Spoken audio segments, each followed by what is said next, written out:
तो ये कौन सा टॉपिक था? Vector addition. रिजल्टेंट जो होगा, रिजल्टेंट उसके मैग्नीट्यूड और एंगल्स का डेरिवेशन हमने किया था। ठीक है, तो हमने क्या देखा था, अगर मान लो हमारे पास एक वेक्टर ए है और उसी से कनेक्टेड एक दूसरा वेक्टर बी है, तो इन दोनों का जो रिजल्टेंट बनेगा वो vector triangle law of addition से क्या होगा, थर्ड साइड ऑफ ट्राइंगल होगा, वेक्टर आर से डिनोट करेंगे। वेक्टर आर का मैग्नीट्यूड जो होगा वो क्या हो जाएगा, root over A square plus B square plus 2ab cos theta. यहां पर थीटा क्या है? थीटा है एंगल बिटवीन टू वेक्टर्स, ये दोनों वेक्टर के बीच का एंगल है। ठीक है, और इन दोनों रिजल्टेंट और वेक्टर के बीच में बनने वाला एंगल जो है उसको हमने किससे डिनोट किया था, अल्फा से। और अल्फा की वैल्यू, अल्फा के लिए क्या फॉर्मूला हमारे पास आया था, tan alpha is equal to B sine theta plus upon A plus B. ठीक है, तो ये चीज आपको ध्यान में रखनी है आज सबसे पहले जो कुछ क्वेश्चन सॉल्व करने वाले उनको समझने के लिए। तो जिनको नहीं पता वो नोट डाउन कर लो, जिनको पता है अच्छी बात है, थोड़ा सा रिवाइज कर लेते हैं। मान लेते हैं अगर हमारे पास एक वेक्टर ए है, ये वेक्टर ए है, यहां पर एक दूसरा वेक्टर बी है, और इन दोनों के बीच में जो एंगल बन रहा है वो एंगल सपोज थीटा है। तो इनका जो रिजल्टेंट बनेगा जिसको हम वेक्टर आर से डिनोट करेंगे, जो ट्राइंगल लॉ ऑफ एडिशन से third side of this triangle हो जाएगा, उसका जो मैग्नीट्यूड होगा, मैग्नीट्यूड ऑफ वेक्टर आर, उसको हम सिंपली आर से डिनोट करेंगे, और उसका फॉर्मूला है root over A square plus B square plus 2ab cos theta. ये है इसका फॉर्मूला। और अगर हमें इन दोनों के बीच का एंगल निकालना है, किन दोनों के बीच का, रिजल्टेंट और वेक्टर ए के बीच का, तो उसके लिए फॉर्मूला क्या लगेगा, tan alpha is equals to क्या है, B sine theta divided by A plus B cos theta. ठीक है, तो जो बच्चे पिछली कुछ क्लासेस में एब्सेंट थे या भूल गए हो, बहुत दिन हो गया, तो थोड़ा सा रिकॉल कर लो और इसको नोट डाउन कर लो, स्पेशली ये फॉर्मूले।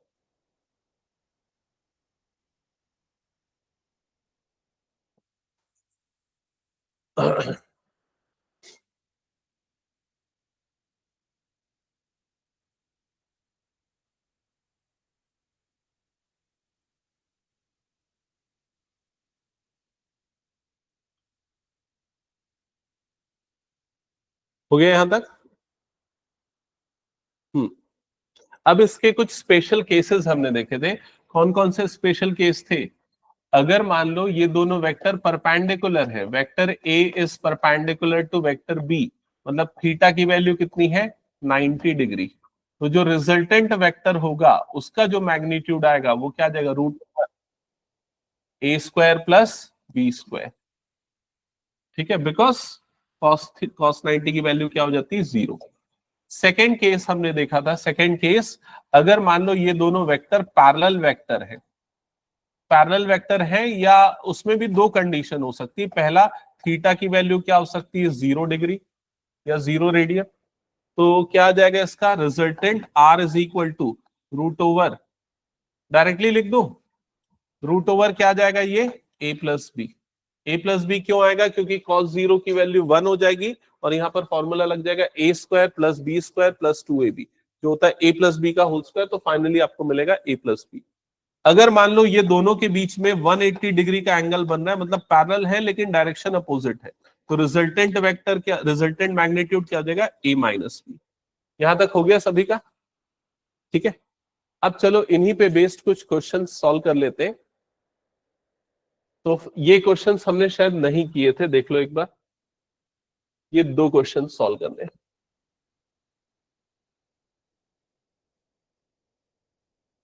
तो नोट करना question, two forces of 5 Newton, two forces of 5 Newton and 7 Newton, two forces of 5 Newton and 7 Newton act on a act on a particle, act on a particle with an angle of 60 degree between them, with an angle of 60 degree between them. Find the resultant force.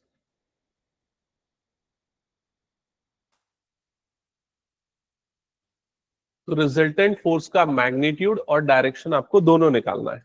तो अभी यहां पर आपको पहले वाले force का magnitude given है, तो यहां पर इसे लिख लेते हैं A is equals to 5 newton, first force का मैग्नीट्यूड।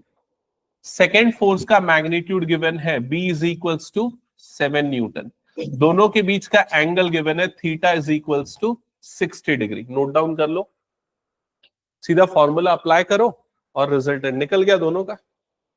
ओके, नेक्स्ट ट्राई कर लो।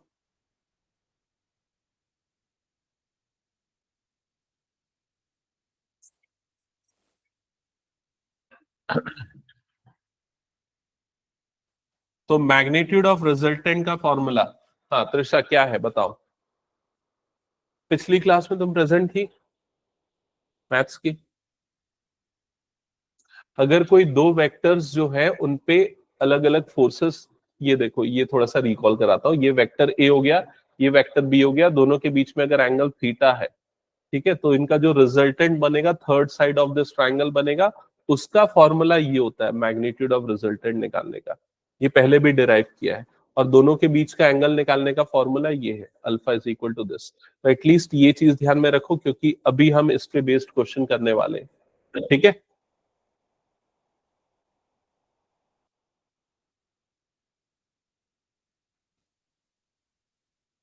So R is equals to a square plus b square plus 2ab cos theta and tan alpha is equals to b sin theta upon a plus b cos theta। चलो ये सारी चीजें apply करो और दोनों में calculation करके बताओ क्या आ रहा है फाइनल आंसर।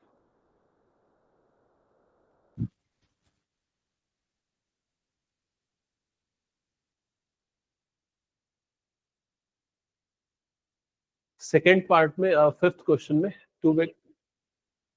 फोर्थ में हाँ, रिजल्टेंट का मैग्नीट्यूड और डायरेक्शन दोनों निकालो, बिकॉज रिजल्टेंट फोर्स बोला है ना, तो फोर्स में आप उसका दोनों चीजें फाइंड आउट करो।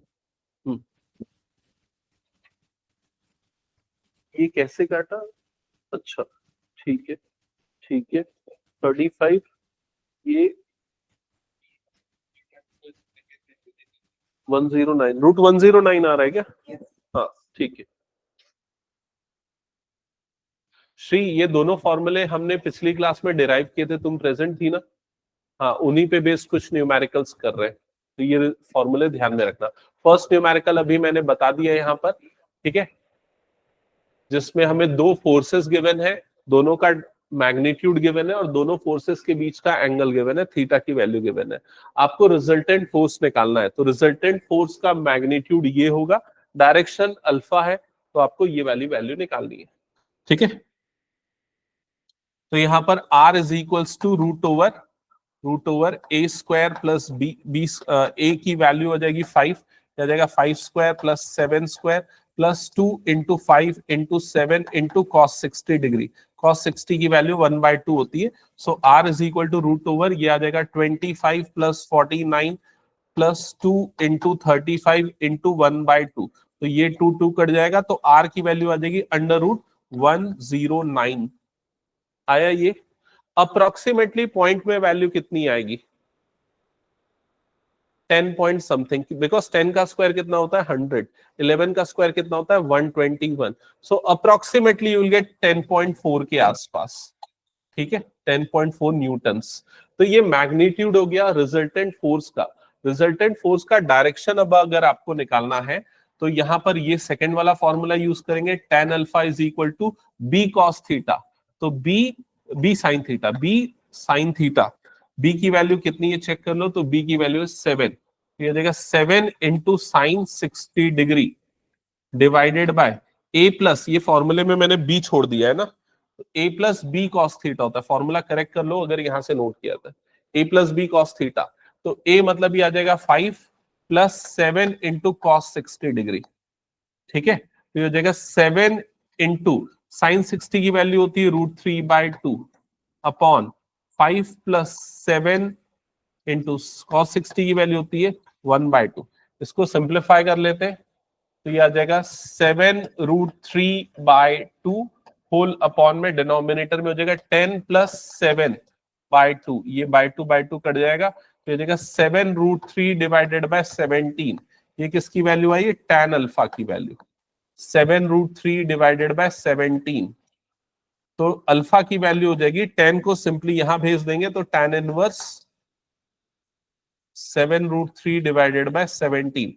क्या ये आ गया सबका? चेक कर लो एक बार। हो गया?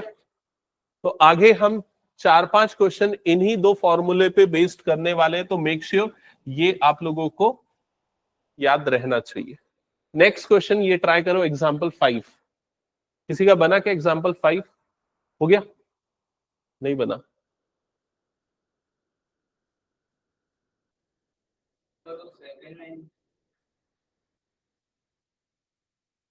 ओके, सो एक बार मैं ये क्वेश्चन सारे बच्चों को एक्सप्लेन कर रहा हूं, पहले सुन लो, ठीक है? ये मैं इरेज नहीं कर रहा हूं, नोट नहीं किया तो बाद में नोट कर लेना। क्वेश्चन पहले समझो, सेकंड वाला क्या है। Two vectors both equal in magnitude, तो दो वेक्टर्स है, दोनों का मैग्नीट्यूड क्या है? इक्वल। तो इस लाइन से आपको एक चीज समझ में आ गई कि ए और बी की वैल्यू क्या है? इक्वल है, A is equal to B. Have their resultant equal in magnitude of either. ये वाली लाइन का मतलब समझ में नहीं आया? क्या मतलब हुआ इसका? हैव देयर रिजल्टेंट मतलब उसका जो रिजल्टेंट है equal to their either of the magnitude of either, मतलब दोनों में से किसी भी एक के इक्वल है। मतलब रिजल्टेंट की वैल्यू भी किसके इक्वल है? ए और बी के इक्वल है। So A is equal to B is equal to क्या हो गया? आर। सिंपल। समझ में आया कि नहीं ये चीज? क्या लिखा है? Find angle between the vectors, तो आपको क्या फाइंड आउट करना है? थीटा की वैल्यू। थीटा की वैल्यू फाइंड आउट करनी है। Theta is equals to question mark. Yes, ठीक है।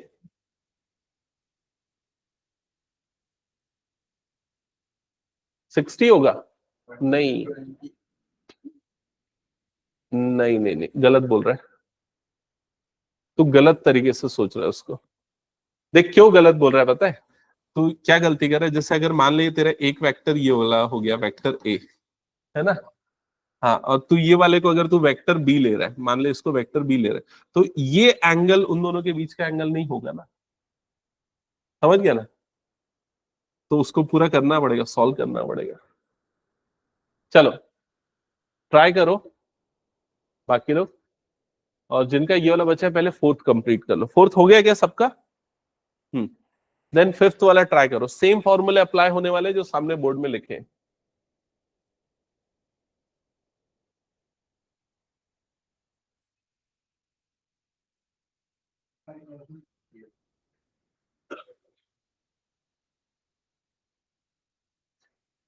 हम्म कॉस थीटा, कॉस थीटा -1/2। हाँ ठीक है, तो -1/2 कब आता है कॉस में? सही है आंसर। हाँ 120 में, करेक्ट। तो 60 बोला ना? बोला था क्या 120? 60 बोला था क्या? मुझे ऐसा लगा। ओके ठीक है, ये हटा दो, पूरा इरेज कर दो। चलो सेकंड पार्ट देख लो इधर पे। सेकंड पार्ट में क्या लिखा हुआ है? two vectors both are equal in magnitude, so A is equal to B and the resultant is equal in magnitude of either, मतलब ये तीनों चीजें इक्वल है। तो R का जो फॉर्मूला है, R is equal to √A² plus B² plus 2AB cos theta, ये लग जाएगा। तो R तीनों की जगह पे R पुट कर दो तो √, ये हो जाएगा R² plus R² plus 2R into R cos theta. तो जगह R is equal to √2R² plus 2R² cos theta. यहां तक सबको क्लियर हो गया? Then squaring both the side, squaring करने पे आ जाएगा R², राइट साइड पे आ जाएगा 2R² plus 2R² cos theta, ये हो जाएगा। आपको कॉस थीटा की वैल्यू निकालनी, तो इस टर्म को इधर शिफ्ट कर दो। सो यहां पर आ जाएगा R² minus 2R² is equal to 2R² cos theta. यहां तक क्लियर हो गया? सो इधर पे आ जाएगा minus R square is equal to 2r² cos theta. ये आर स्क्वायर और आर स्क्वायर कैंसल आउट हो जाएगा, 2 क्रॉस मल्टीप्लाई होकर रेसिप्रोकल में आ जाएगा। सो यहाँ पर आपको मिलेगा -1/2, -1/2 is equal to cos theta. ठीक है, अब ये वाली चीज देखो, अगर आपको याद है मैथ्स वाले बच्चों को तो इनको पता होना चाहिए कि कैसे निकालते हैं ये। ठीक है, कैसे निकालते हैं, तो ये माइनस को छोड़ो, 1/2 कॉस में कौन से एंगल पे आता है ये डिसाइड करो, 60 डिग्री पे। तो आप इसको क्या लिखोगे, minus cos 60 degree is equal to कितना हो गया, ये कॉस थीटा हो गया। यहां तक क्लियर हो गया। फिर उसके बाद ये निकालने के लिए ना मैथ्स वाले बच्चे ये पढ़ते, cos 180 minus theta is equal to क्या होता है, माइनस कॉस थीटा। ठीक है, तो यहां पर जो आपका माइनस कॉस थीटा है आप उसे लिख सकते हो कॉस 180 माइनस थीटा। तो ये हो जाएगा cos 180 minus 60 that is equal to cos theta. तो कॉस 180 माइनस 60 मतलब कितना हो जाएगा, cos 120 is equal to cos theta. तो कॉस कॉस कैंसल, तो थीटा की वैल्यू कितनी आ गई, 120 डिग्री। क्लियर हो गया ये चीज। ठीक है, अब अगर जिनको याद नहीं है ना, ये आइडेंटिटी के फॉर्म में नोट डाउन कर लो, cos 180 minus theta minus cos theta होता है, सो दैट अगर फ्यूचर में कभी आए तो आपको ध्यान में रहे। क्या ये हटा दूं, हो गया तो सभी का, एक बार चेक कर लो, अगर कुछ बचा है तो कर लो जल्दी।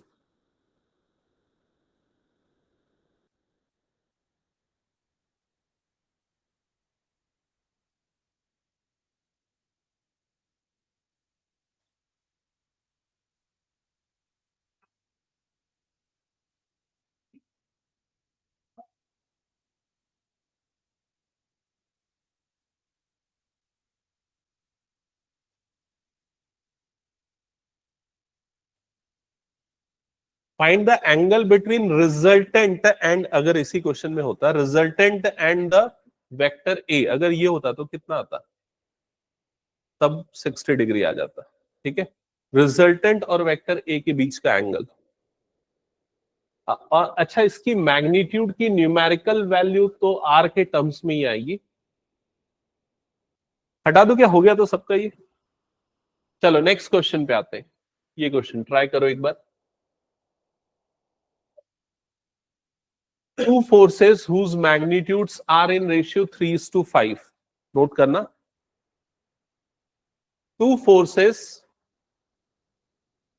two forces whose magnitude are in ratio 3:5,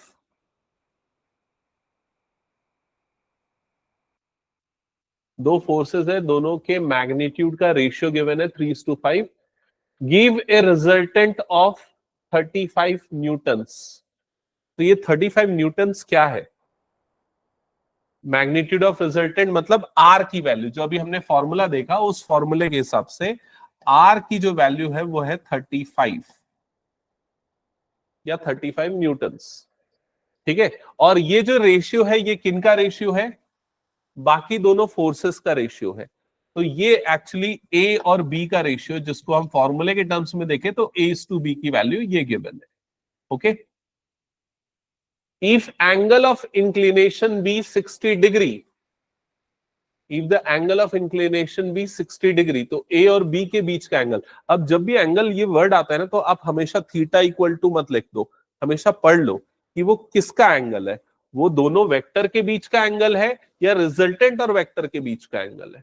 तो इस क्वेश्चन में क्या लिखा हुआ है, ये किसके बारे में बात कर रहा है, दो फोर्सेस के बारे में बात कर रहा है, मतलब क्या है, थीटा गिवन है, दोनों वेक्टर के बीच का एंगल गिवन है।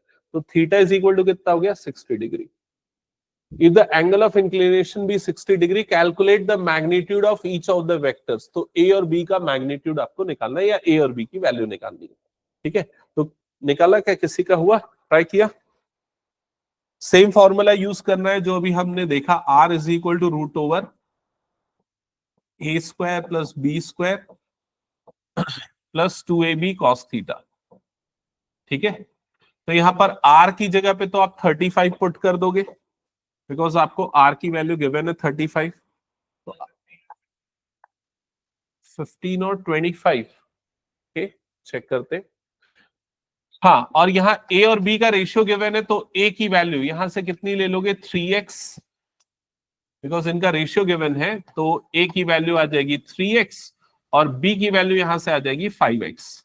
ये दोनों वैल्यूज को यहां पर पुट करते हैं तो √a², मतलब ये हो जाएगा 3x का होल स्क्वायर प्लस b² मतलब 5x का होल स्क्वायर प्लस 2ab, तो 2 इंटू 3x इंटू 5x, और यहां पर आ जाएगा cos थीटा, तो cos थीटा की वैल्यू कितनी हो जाएगी 60 डिग्री। तो ये आ गया 35 इज इक्वल टू √, कितना हो जाएगा ये 9x² प्लस 25x² प्लस ये कितना बनेगा 5 3 जा 15, 15 2 जा 30 x², और cos 60 की वैल्यू होती है 1/2, तो ये 2 और ये कटेगा ये 15 टाइम्स में। So finally 35 is equal to √, कितना हो जाएगा सबका एडिशन 49x²। आया क्या सबका यहां तक? फिर 49 का स्क्वायर रूट होता है 7 और x² का हो जाएगा x, तो यहां पर 35/7 इज इक्वल टू x, तो x की वैल्यू यहां पर आपको मिल जाएगी 5। हो गया यहां तक? अब x की वैल्यू 5 पुट करोगे a और b की जगह पे, a और b में x की जगह पे, तो a की वैल्यू यहां पर आ जाएगी 3 इंटू 5 जो कि हो जाएगा 15, और b की वैल्यू हो जाएगी 5 इंटू 5 जो कि हो जाएगा 25 न्यूटन्स। क्या ये क्लियर हो गया सभी को? ओके, हटा दो फिर इसको, मैं कुछ नोट करना बचा है तो देख लो फिर।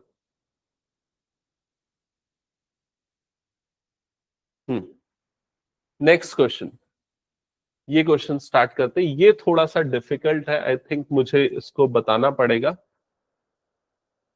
तो पहले क्वेश्चन नोट करो क्या लिखा हुआ है और ट्राई करो अगर बन जाए तो।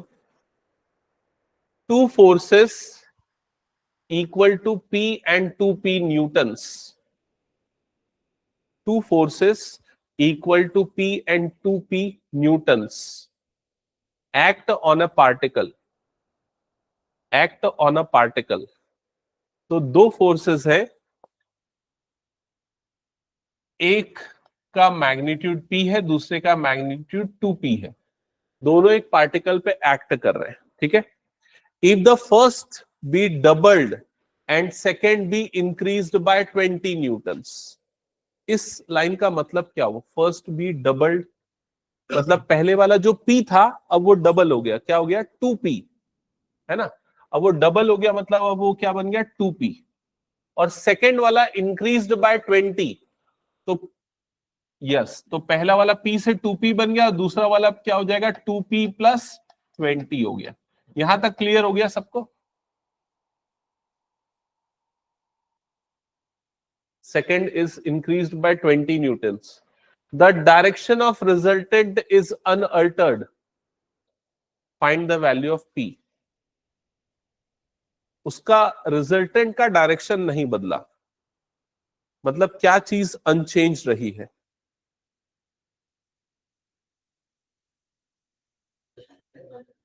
हाँ, उसको हम किससे डिनोट करते हैं?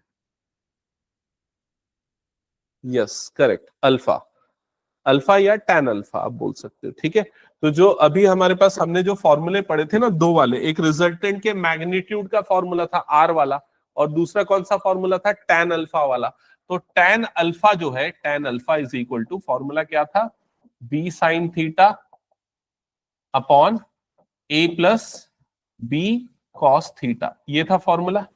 इसमें अल्फा क्या है वो दिमाग में क्लियर है कि नहीं? अगर मान लो ये वेक्टर a है, ये वेक्टर b है, तो अल्फा है रिजल्टेंट जो बन रहा है उसका वेक्टर के साथ बनने वाला एंगल, ये एंगल अल्फा है। तो अगर a के मैग्नीट्यूड को डबल कर रहे हैं, b के मैग्नीट्यूड को 20 इंक्रीज कर रहे हैं, तो अल्फा में कोई फर्क नहीं पड़ रहा है, और अल्फा में फर्क नहीं पड़ रहा है मतलब tan अल्फा में कोई फर्क नहीं पड़ रहा है, वो अनचेंज है। क्या ये क्लियर हो गया? तो हम दोनों सिचुएशन में tan अल्फा निकालेंगे, यहां पर भी और यहां पर भी, दोनों सिचुएशंस में, ठीक है। तो पहली बार में जब इसके फोर्सेस हैं P एंड P और इन कितना है 2P, P एंड 2P, तो उस सिचुएशन में जो tan अल्फा आएगा, tan alpha is equal to, इस फॉर्मूले में वैल्यू पुट करते हैं तो B की जगह पे आ जाएगा 2P sine theta divided by A plus B, ये A है और ये B है इनफैक्ट, है ना। तो A प्लस बी मतलब ये आ जाएगा P plus 2P cos theta, और इस पूरे पार्ट को हम इक्वेशन नंबर 1 लेंगे। क्या ये चीज समझ में आ गई ना सबको?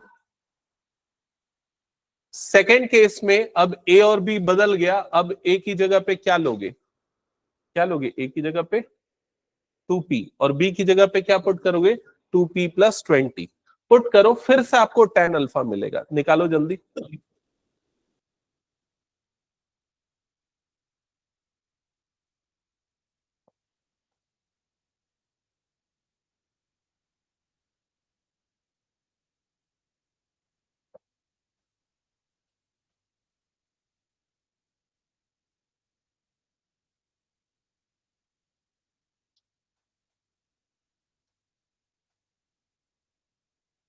tan alpha is equal to क्या लिखा?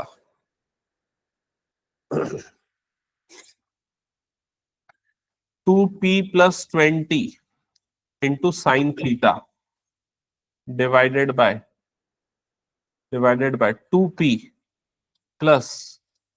2p+20 cos theta. यहां तक लिख लिया, एक बार चेक कर लो। दोनों में सेम वैल्यू, दोनों में tan अल्फा की वैल्यू ये आई अलग अलग, ठीक है। अब दोनों को आपस में इक्वेट कर दो, इक्वेशन 2 ले लो इसे, and equation 1 is equal to equation 2 according to question.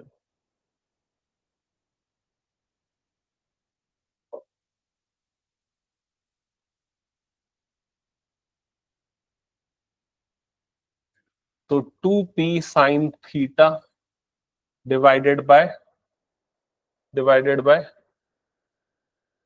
p plus 2p cos theta is equals to 2p+20 2p+20 sine theta divided by 2p plus 2p+20 cos theta.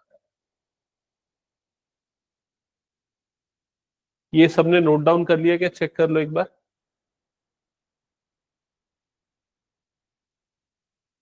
हाँ, अब इसके बाद देखो, हमें अल्टीमेटली फाइंड क्या करना है इस पूरे क्वेश्चन में? p की वैल्यू। अगर तुम लास्ट लाइन पढ़ोगे, find the value of p, ये लिखा हुआ है। p निकालने के लिए आपको समहाउ थीटा वाली टर्म्स हटानी पड़ेगी, साइन थीटा हटाना पड़ेगा, कॉस थीटा हटाना पड़ेगा। साइन थीटा तो मेरे ख्याल से डायरेक्टली हटता हुआ आपको दिख रहा है। कैसे दिख रहा होगा? देखो, यहां से एक साइन थीटा वाली टर्म और यहां से एक साइन थीटा वाली टर्म कैंसल आउट हो जा रही है।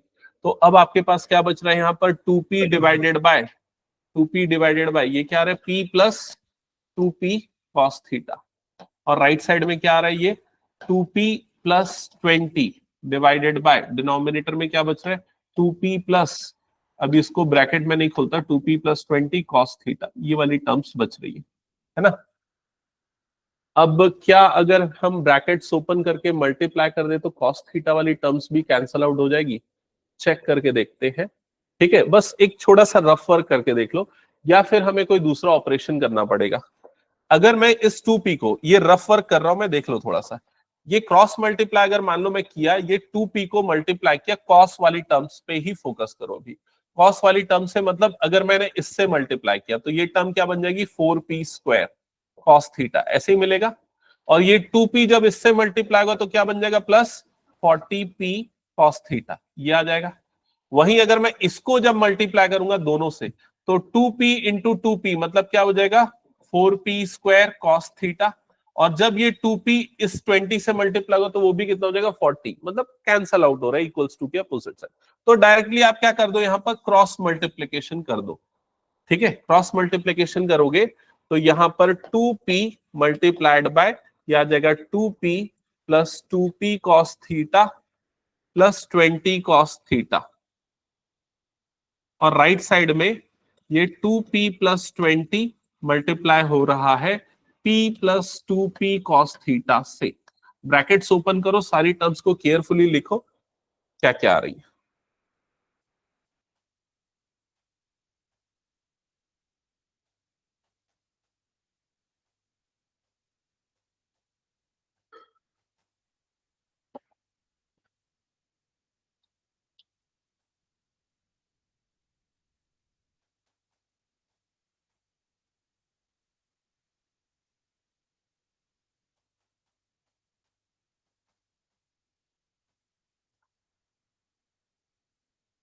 चेक करो ये सारी टर्म्स आई, आ गया क्या पी का वैल्यू किसी का?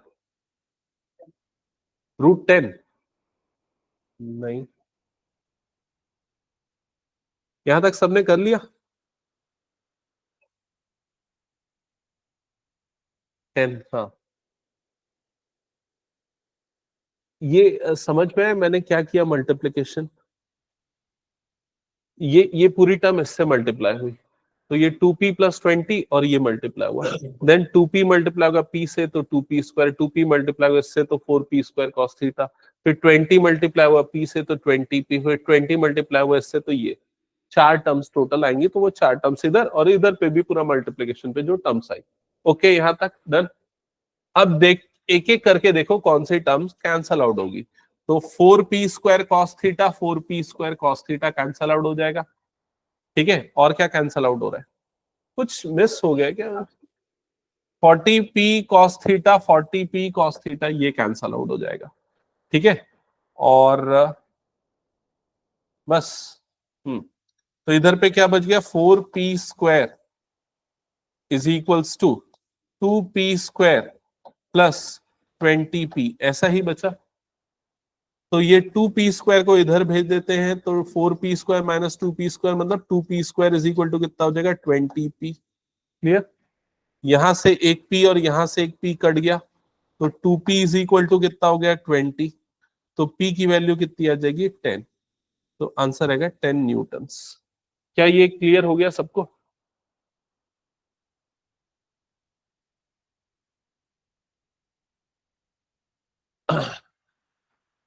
हटा दो मैं इसको फिर। ये कैलकुलेशन अवॉइड करने के लिए आप रेशियो एंड प्रोपोर्शन में कंपोनेंडो डिविडेंडो की प्रॉपर्टी लगा सकते हो, लेकिन पढ़े नहीं रहते हो ना शायद, या पढ़े रहते हो तो याद नहीं रहता है। पढ़े रहते हैं बचपन में रेशियो एंड प्रोपोर्शन जब पढ़ते हैं तब, ठीक है।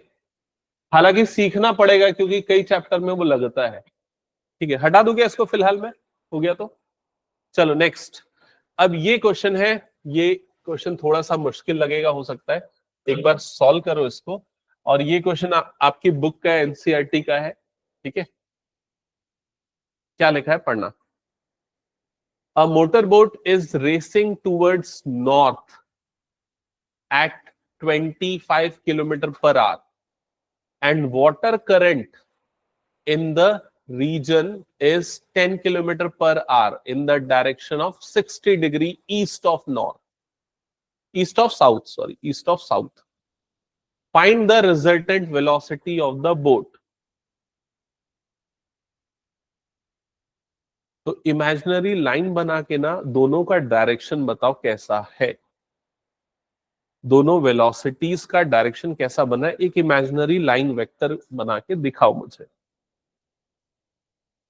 कि बोट कहां जा रही है और जो करंट है, वाटर करंट है, स्ट्रीम है, उसका डायरेक्शन क्या है।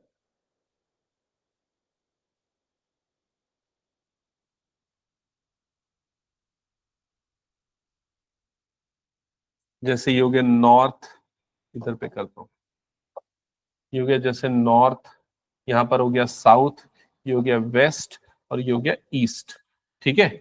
तो बोट किस डायरेक्शन में जा रहा है? नॉर्थ के डायरेक्शन में, तो बोट का डायरेक्शन हो गया ये वाला, है ना। और स्ट्रीम का डायरेक्शन क्या है? 60° ईस्ट ऑफ साउथ, तो ये वाला डायरेक्शन कौन सा है? साउथ है। लेकिन साउथ से किस डायरेक्शन में बोल रहा है? ईस्ट के डायरेक्शन में। कितना डिग्री बोल रहा है? 60°। मतलब ये जो डायरेक्शन है 60° फ्रॉम ईस्ट ऑफ साउथ, ये जो डायरेक्शन है ये स्ट्रीम का डायरेक्शन है या करंट का डायरेक्शन है। तो ये बोट का डायरेक्शन या बोट की वेलोसिटी का डायरेक्शन, और ये स्ट्रीम की वेलोसिटी का डायरेक्शन, स्ट्रीम या करंट की वेलोसिटी का डायरेक्शन। क्या ये क्लियर हो गया सबको? तो अगर मैं ये पूछूं कि बोट और स्ट्रीम के बीच में कितना एंगल बन रहा है, तो कितना बनेगा? ये 120°। समझ में आ गया ये चीज? ओके। तो अब आप इसको पहले ग्राफिकली ड्रॉ करो, ग्राफिकली थोड़ा ठीक से, जैसे कि ये वाला हो गई पहली वाली वेलोसिटी, और इस वेलोसिटी को वी ए नाम दे दो, है ना। सिर्फ ए भी लिख सकते हो, वी ए लिख देते हैं, लेकिन हम बिकॉज वेलोसिटी है ये क्लियरली इंडिकेट होना चाहिए। ये दूसरी वाली वेलोसिटी हो गई वी बी हो गई, ठीक है। और ये दोनों के बीच में बनने वाला एंगल है, जो वो एंगल कितना है 60 डिग्री। क्या यहां तक क्लियर हो गया सभी को? अब इनका जो रिजल्टेंट बनेगा, सॉरी 120, मैं 60 लिख रहा हूं, इनके बीच का एंगल कितना बन रहा है, ये वाला एंगल बन रहा है 120 डिग्री। हाँ, तो इनका जो रिजल्टेंट बनेगा वो किस डायरेक्शन में होगा और उसका मैग्नीट्यूड क्या होगा, आपको ये बताना है। तो देखो यहां पर आप पैरेललोग्राम लॉ ऑफ एडिशन लगाओ, ये वाला वेक्टर जो है इसी के पैरेलल एक लाइन बना दो इस तरीके से, ये वाले वेक्टर के पैरेलल एक लाइन बना दो इस तरीके से, तो इसका जो रिजल्टेंट बनेगा वो ऐसा कुछ बनेगा। ठीक है, ये रिजल्टेंट बनेगा इस तरीके का, और आपको इस रिजल्टेंट का मैग्नीट्यूड और डायरेक्शन निकालना है। ठीक है, तो सबसे पहले we velocity in the direction of this, इसकी वैल्यू, या जिसको सिंपली ए भी लिख सकते हो, वो आपको कितना गिवन है 25 किलोमीटर पर आवर। ठीक है, 25 किलोमीटर पर आवर, और ये इसको वी बी या सिंपली बी लिख देते जो है 10 किलोमीटर पर आवर, और आपको रिजल्टेंट की वेलोसिटी निकालनी है, आर की वैल्यू निकालनी है। थीटा की वैल्यू डायरेक्टली आप देख रहे हो यहां पर, थीटा की वैल्यू गिवन है 120 डिग्री। ठीक है, तो जो फॉर्मूला भी हमने पढ़ा सेम अप्लाई करना, R is equal to root over A square plus B square plus 2ab cos theta, और इसमें वैल्यूज पुट कर दो ए बी और कॉस थीटा की। आ गया, रूट 475। ओके, शायद करेक्ट। एंगल भी, उसका डायरेक्शन भी निकालना, डायरेक्शन भी पूछा क्या? नहीं। Find the resultant velocity of the, velocity बोला है मतलब आपको डायरेक्शन भी निकालना पड़ेगा, मतलब अल्फा की, tan अल्फा की वैल्यू भी निकालना पड़ेगा।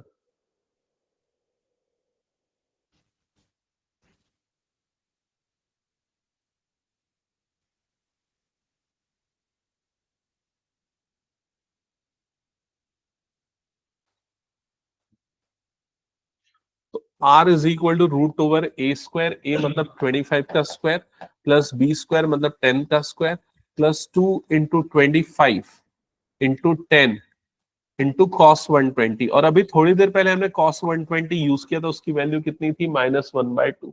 तो पिछली चीजों को याद करते जाना, आप लोगों के लिए आसान हो जाएगा। तो यह देगा 625 plus 100 plus 2 into 25 into 10 into -1/10, -1/2।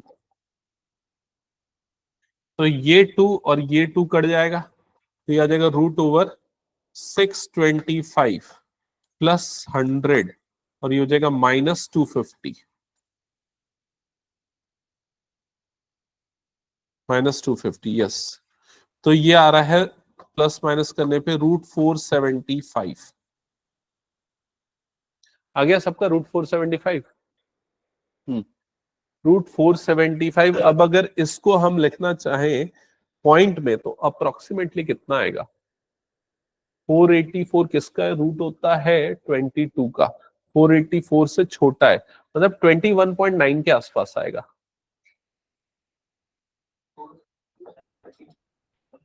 हाँ, नहीं नहीं, 576 होता है, ये बोल रहा हूँ। 484 जो होता है ना, उसका स्क्वायर रूट क्या होता है? 22 होता है। याद है, 484 का स्क्वायर रूट 22 होता है, तो ये उससे थोड़ा छोटा नंबर है। तो ये लगभग कितना आएगा? 21.9 के आसपास आएगा, अप्रोक्सीमेटली अंदाजा ले लेते किलोमीटर पर आवर। ठीक है, अब आपको इसका मैग्नीट्यूड तो मिल गया, रिजल्टेंट मैग्नीट्यूड, और ऑब्वियसली ये कम आएगा ना। आप ये कॉमन सेंस लगाना, जब भी क्वेश्चन सॉल्व कर रहे हो ये कॉमन सेंस हमेशा लगाना, क्योंकि आपको ये पता चल रहा है बोट इस डायरेक्शन में जा रही है, लेकिन स्ट्रीम का डायरेक्शन उसका अपोजिट हो गया है ना, तो ऑब्वियसली इसका जो रिजल्टेंट का मैग्नीट्यूड है वो क्या हो जाएगा? रिड्यूस हो जाएगा। तो देखो रिड्यूस हो रहा है यहाँ पर। ठीक है, अगर बोट का डायरेक्शन और स्ट्रीम का डायरेक्शन, दोनों का डायरेक्शन सेम होता तो क्या हो जाता? वो इंक्रीज हो जाता, या टूवर्ड्स दिस होता तो वो भी क्या हो जाता? वो इंक्रीज हो जाता। क्लियर? हटा दो, ये पूरा हो गया तो। हाँ, अब एंगल निकाला आपने, अल्फा की वैल्यू, तो फॉर्मूला यूज किया होगा tan alpha is equals to B sine theta divided by A plus B cos theta. तो यहाँ पर आ जाएगा बी की वैल्यू है यहाँ पर 10 साइन 120। अब साइन 120 की वैल्यू होती है, क्या होती है पता है क्या? √3/2। ये याद रखना अगर किसी को नहीं पता तो, और अगर कैसे निकालना है वो देखना है तो ये फॉर्मूला आप यूज कर सकते हो। Sine 180 minus theta is equal to क्या होता है? Sine theta. तो साइन 180 माइनस 60 लिख सकते हो उसको। तो साइन 180 माइनस 60 मतलब साइन 60, और साइन 60 की वैल्यू होती है √3/2। ठीक है, ये फॉर्मूले अगर ध्यान नहीं मैथ्स के तो नोट कर लो, ये हो सकता है कई बार काम आएंगे। a plus B cos theta, तो 25 प्लस 10 कॉस 120। तो यहां पर आ जाएगा 10 into √3/2 divided by 25 plus 10 into -1/2। Further simplify करोगे तो ये 2 5 जा, ये कट गया, 2 1 जा 2 5 जा, तो न्यूमरेटर में आएगा 5√3 डिवाइडेड बाय 25 माइनस 5। तो 5√3 डिवाइडेड बाय 20, 5 1 जा 5 4 जा, ये कट जाएगा तो क्या बच जाएगा? √3/4। ये किसकी वैल्यू है? ये tan अल्फा की वैल्यू। तो अल्फा इज इक्वल टू हो जाएगा tan इनवर्स √3/4। ठीक है, tan इनवर्स √3/4। देखो मुझे एक चीज पता है, क्योंकि मैं 9th 10th ये दोनों पढ़ाता हूं, और मुझे पता है कि बच्चों का कैलकुलेशन कैसा रहता है। ठीक है, इन जनरल, मैं सबका नहीं बोल रहा हूं, कई बच्चों का कैसा कैलकुलेशन रहता है। अगर आपने मैथ्स लिया है तो ये सारे कैलकुलेशन जो मैं बता रहा हूँ, जिस स्पीड से बता रहा हूँ, वो 11th के लेवल का नहीं, उससे और नीचा है। ठीक है, तो आपको इस पे मैचअप करना पड़ेगा, मतलब वो और फास्ट होना चाहिए कैलकुलेशन। ठीक है, तो ये हटा दूं क्या पूरा मैं? ओके, चलो next.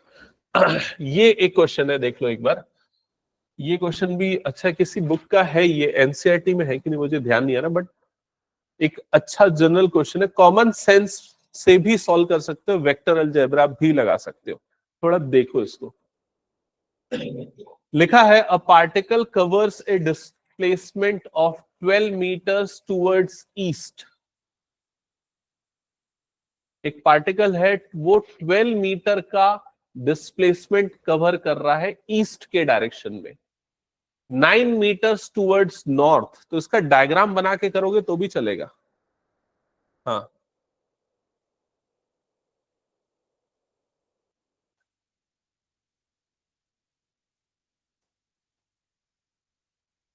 a particle covers a distance of 12 meters towards east। तो ये ईस्ट इधर पे रहता है, तो ये ईस्ट के डायरेक्शन में 12 मीटर हो गया। फिर लिखा है 9 मीटर्स टुवर्ड्स नॉर्थ। तो ये नॉर्थ वाला डायरेक्शन ये होता है, ये 9 मीटर्स टुवर्ड्स नॉर्थ हो गया। अभी फिलहाल अपन यहीं पर रुकते हैं, है ना? 12 मीटर ईस्ट, 9 मीटर नॉर्थ। ठीक है, अब फिलहाल इतने ही मोशन पे हम स्टॉप करते हैं, और अभी देखते हैं कि अब जो रिजल्टेंट होगा वो कितना आएगा। अब जो रिजल्टेंट होगा वो कितना आएगा? तो उसका रिजल्टेंट ये होगा, अगर आप फॉर्मूला लगाना चाहते हो तो आर का वही formula, √a² plus b² plus 2ab cos theta लगाओ। आपको पता है थीटा की वैल्यू यहां पर कितनी है? 90 डिग्री। थीटा इनफैक्ट इससे मेजर करते हैं, इसको नहीं, ये वाले को थीटा बोलते हैं, हालांकि दोनों सेम होता है ना? cos 90 की वैल्यू 0 होती है, तो √a² प्लस b² आएगा। तो कितना आ जाएगा? ये √12² प्लस 9² कितना आ रहा है? ये 15। तो रिजल्टेंट का मैग्नीट्यूड यहां पर आ रहा है 15 मीटर्स।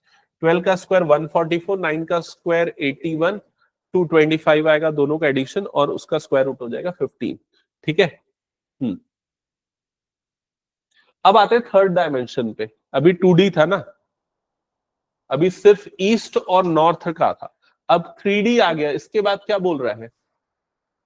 इसके बाद क्या बोल रहा है? Then 8 meter vertically upwards. अब वो यहां से नॉर्थ, ईस्ट और नॉर्थ जाने के बाद अब ये यहां से कहां जा रहा है? वर्टिकली, मतलब कौन से डायरेक्शन में जा रहा है? थर्ड डायमेंशन में। क्लियर हो गया ये चीज? मान लो ये उठ के यहां पर आ गया, अब अगर बोला जाता है कि इसका डिस्प्लेसमेंट जो है, find the magnitude of the sum of the these displacement, अब इसका जो डिस्प्लेसमेंट हुआ फाइनल, उसका मैग्नीट्यूड निकालो। तो अब थर्ड डायमेंशन यहां पर आ गया, अब कैसे निकालोगे इसका मैग्नीट्यूड? अगर ये वाला देखा जाए, ये वाला जो अपवर्ड डायरेक्शन में जा रहा है वो, तो उसमें वो कितना मैग्नीट्यूड कितना है वर्टिकल डिस्प्लेसमेंट का? 8 यूनिट्स, 8 मीटर, ये 8 मीटर है। अब आपको यहां से स्टार्टिंग पॉइंट से ये वाला डिस्प्लेसमेंट निकालना है, कैसे निकालोगे? डायरेक्टली यही वाला फॉर्मूला दोबारा यूज कर लो ना, यही वाला फॉर्मूला दोबारा यूज कर लो। फिर से अगर देखोगे तो ये भाई एक बेस हो गया और ये क्या हो गया? परपेंडिकुलर हो गया, और आपको जो निकालना है वो एक्चुअली क्या है? हाइपोटेनियस है। समझ में आ रहा है कि नहीं ये चीज? या फिर दूसरा तरीका ये देखो, ये मैग्नीट्यूड ऑफ वेक्टर ए, जो ए लेते थे, ए की वैल्यू यहां पर कितनी हो जाएगी आपकी? 15। ए की वैल्यू 15 हो गई, ये आपका क्या हो गया? बी हो गया। बी की वैल्यू कितनी आ गई आपकी यहां पर? 8। ए की वैल्यू 15 और बी की वैल्यू कितनी होगी? 8। अब थीटा, दोनों वेक्टर के बीच में एंगल कितना बनेगा? तो दोनों 90 डिग्री बनेगा, एक दूसरे के परपेंडिकुलर। तो थीटा की वैल्यू कितनी होगी यहाँ पर? 90। और आपको क्या चाहिए? रिजल्टेंट का मैग्नीट्यूड चाहिए, ये वाला मैग्नीट्यूड चाहिए। सेम फॉर्मूला दोबारा यूज कर लो। थीटा की वैल्यू 90 मतलब cos 90 क्या हो जाएगा? 0। तो फॉर्मूला क्या लग जाएगा? R is equals to root over A square plus B square. A की वैल्यू कितनी हो गई? 15 का स्क्वायर, प्लस बी की वैल्यू कितनी हो गई? 8 का स्क्वायर। ठीक है, तो r इज इक्वल टू 15 का स्क्वायर होता है 225, 8 का स्क्वायर होता है 64, दोनों का एडिशन कितना आ जाएगा? 289, और 289 का स्क्वायर रूट कितना होता है? 17। That's it. समझ में आई ये चीज? ये जब हम वेक्टर यूज नहीं कर रहे हैं तब।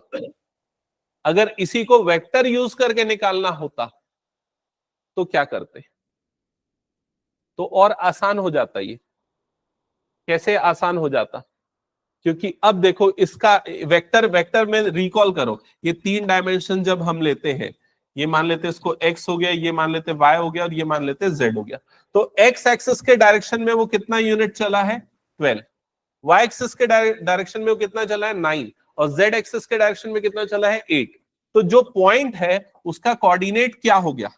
12, 9, 8, यही हो गया। तो उसका जो पोजीशन वेक्टर बनेगा, जो पोजीशन वेक्टर, याद है ना, उसको किससे डिनोट कर रहे हैं? मान लेते हैं ये O हो गया और ये वाला पॉइंट क्या हो गया? A। तो वेक्टर OA के कंपोनेंट क्या होंगे? बताओ जल्दी। 12i plus 9j plus 8k, याद है ना वो वेक्टर कंपोनेंट पूरा।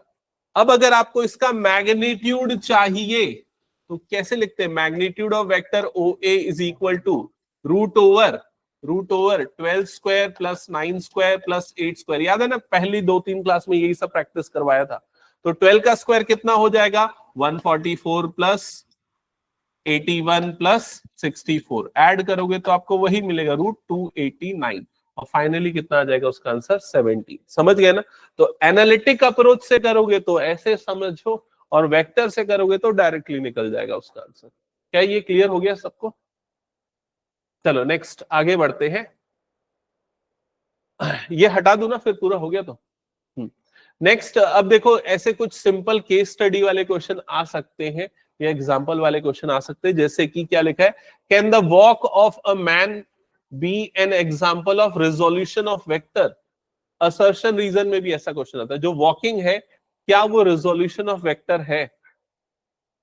तो यहां पर अगर आप देखोगे, जब हम वॉक करते हैं तो ये वाला जब पैर नीचे रखते हैं, तो नीचे रखते हैं तो हम उसको पीछे की तरफ भी धक्का देते हैं और जमीन की तरफ डाउनवर्ड्स भी देते हैं। तो उसका जो रिएक्शन फोर्स होता है, जब पीछे की तरफ धक्का देते हैं तो रिएक्शन फोर्स क्या होता है? फॉरवर्ड। तो हमको फॉरवर्ड डायरेक्शन में मूव करने के लिए हेल्प करता है। डाउनवर्ड देते हैं तो उसके जो रिएक्शन फोर्स होता है वो कौन से डायरेक्शन में होता है? अपवर्ड।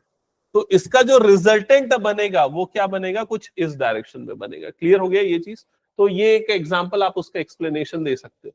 और क्या हो सकता है? वो बर्ड का फ्लाई करना, बर्ड अपने विंग्स को इस डायरेक्शन में करता है, मूव करता है, तो उसका जो ओवरऑल रिजल्टेंट होता है वो क्या होता है? अपवर्ड डायरेक्शन में होता है। तो ये कुछ उसके केस स्टडी वाले एग्जांपल्स है। ठीक है, चलो आगे बढ़ते हैं नेक्स्ट टॉपिक पे। नेक्स्ट हेडिंग डालना, position vector and displacement vector in 2D। Position vector and displacement vector in 2D। Position vector and displacement vector in 2D।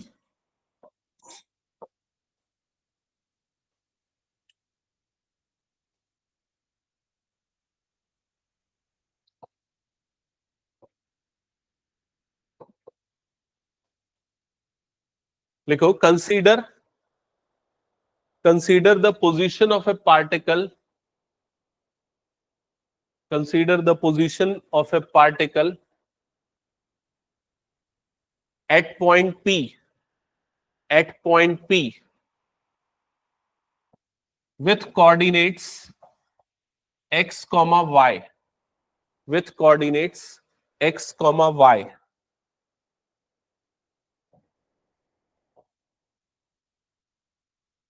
and position vector vector R. Vector R ऐसा लिखना, R और ऊपर में vector का symbol बनाना, position vector R. ठीक है, अब मान लेते हैं ये 2 डायमेंशनल स्पेस है, ये हो गया एक्स एक्सिस, ये हो गया वाई एक्सिस। यहां पर ये पॉइंट पी है जिसका कोऑर्डिनेट एक्स कॉमा वाई है, और इसका जो पोजीशन वेक्टर उसको हमने किससे डिनोट किया, वेक्टर आर से। तो ये पोजीशन वेक्टर आर कहां बन रहा है, कैसे बन रहा है, यहां पर कहां पर होगा? अगर ग्राफिकली आप इस वेक्टर आर को शो करना चाहते हो तो ग्राफ कहां पर है? ग्राफ मतलब डायरेक्टेड लाइन सेगमेंट जो बनेगा वो कहां है? ओ से कहां तक ज्वाइन होगा? पी तक। तो इनफैक्ट ये बनेगा वो वेक्टर आर, ये है वो वेक्टर आर। ये क्लियर हो गया? अब इसके बाद लिखना, ये ड्रॉ कर लिया ना सबने, ड्रॉ कर लो।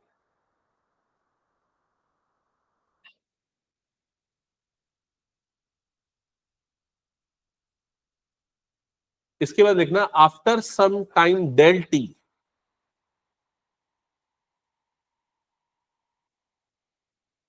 after some time del t, the new position of particle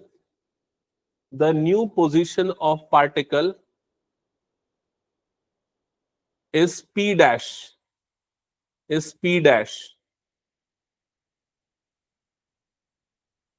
p dash का मतलब ये ऐसा, ये p और ऊपर में ऐसा डैश बनाना। ठीक है, with coordinates x dash comma y dash, with coordinates x dash comma y dash and position vector r dash, vector r dash, मतलब इस तरीके से। ठीक है, अब मैंने क्या बताया कि कुछ टाइम के बाद, कितने टाइम के बाद? डेल टी, इस टाइम के बाद अब ये पार्टिकल अपनी जगह यहां से हटके यहां पर आ गया, तो इस जगह पे आया तो उसका पोजीशन चेंज हुआ और उसको हमने पी डैश मार्क किया, उसके कोऑर्डिनेट को X dash Y dash mark किया, उसका जो नया पोजीशन वेक्टर बना उसको हमने वेक्टर आर डैश मार्क कर दिया। यहां तक क्लियर हो गया सबको? ठीक है, अब अगर मैं इसका डिस्प्लेसमेंट क्या हुआ ये पूछता हूं तो क्या बोलोगे आप? इसका डिस्प्लेसमेंट क्या है, कहां से कहां तक है इसका डिस्प्लेसमेंट? पी से लेके पी डैश, पहले यहां था बाद में यहां गया, तो ये इसका क्या हो जाएगा? डिस्प्लेसमेंट हो जाएगा। ठीक है, तो इनको ज्वाइन कर लो, ये हो गया इसका डिस्प्लेसमेंट पी पी डैश। ठीक है, अब देखो पुराना कंसेप्ट थोड़ा सा रिकॉल करना पड़ेगा ना। अब ये जो वेक्टर आर है उसका कंपोनेंट क्या होगा? वेक्टर के फॉर्म में लिखा जाए तो कैसे लिखेंगे वेक्टर आर को? X I plus Y J, ये हो जाएगा X I plus Y J. R dash के कंपोनेंट क्या होंगे? X dash I plus Y dash J. यहां तक हो गया? ठीक है, अब इसमें क्या triangle law of addition apply होगा क्या? देखो तो, अच्छा देख के समझ में आ रहा तो ठीक है, नहीं तो मैं शॉर्टकट रूल भी बताऊंगा।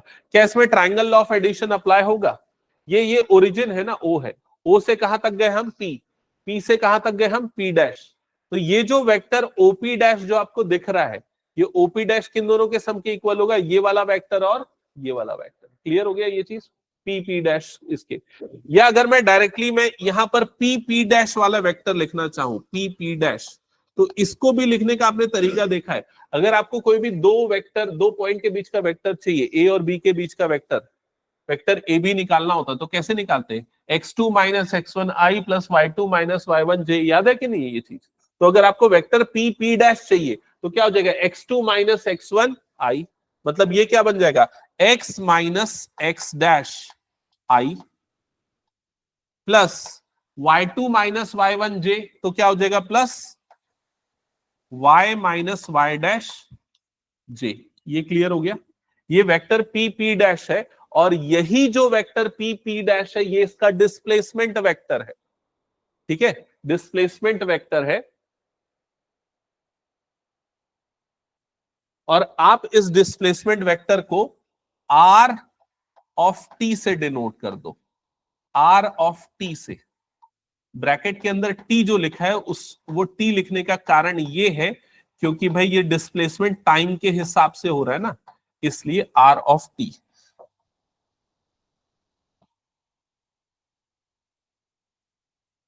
यहां तक की चीज क्लियर हो गई सबको? अब इसके बाद हम आगे बढ़ते हैं। ये जो डिस्प्लेसमेंट हुआ है ये कितने टाइम में हुआ है? तो यहां पर टाइम क्या है? यहां पर डेल टी। क्लियर हो गया ये चीज? तो एक काम करते हैं, हम डिवाइडेड बाय डेल टी कर देते हैं पूरे में। डिवाइडेड बाय डेल टी करेंगे तो यहां पर क्या हो जाएगा? R of T divided by ये क्या हो जाएगा? Del T. ठीक है, इसको ना आर सिर्फ आर ना लिख के ना डेल आर लिख दो, डेल आर लिख दो, क्योंकि पोजीशन में चेंज हो रहा है ना। तो del R of T divided by क्या हो जाएगा? Del T. डेल का मतलब चेंज है। ठीक है, ये टी में ना ब्रैकेट नहीं है, सॉरी, डेल टी। हाँ, और इधर पे क्या आ जाएगा? X minus X dash upon del T I cap plus Y minus Y dash upon del T, और इधर पे क्या हो जाएगा? J cap. यहां तक क्लियर हो गया? हाँ, अब इधर पे ना ये वाली चीज थोड़ा देख के रिकॉल करो, बताओ ये आपको जो न्यूमरेटर दिख रहा है वो क्या है?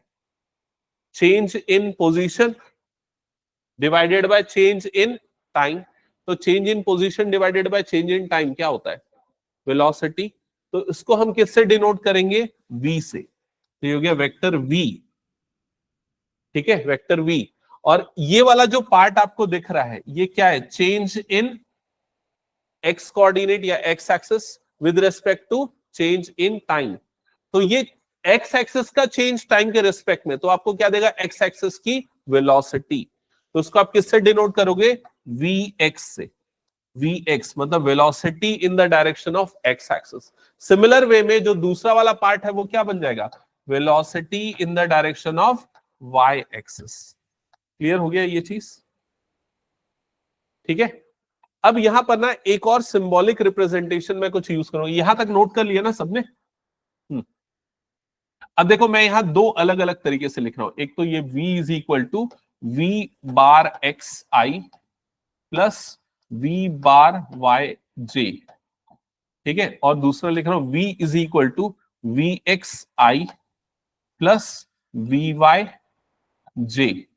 ये सेम चीज है, बट यहां मैंने सभी में बार लगा दिया है और यहां पर किसी में भी बार नहीं लगा हुआ है। ठीक है, तो जब भी अगर इन क्वांटिटीज के ऊपर बार में लगा होता है ना, तो उसका मतलब है वो एवरेज क्वांटिटी को रिप्रेजेंट कर रहा है।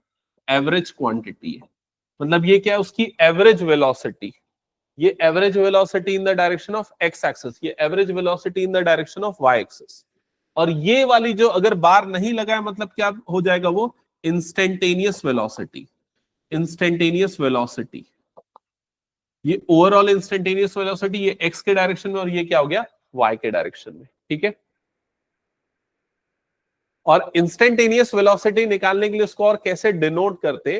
तो ये जो vx जो होता है ना, जैसे ये v is equal to D X by D T I plus D Y by D T जे।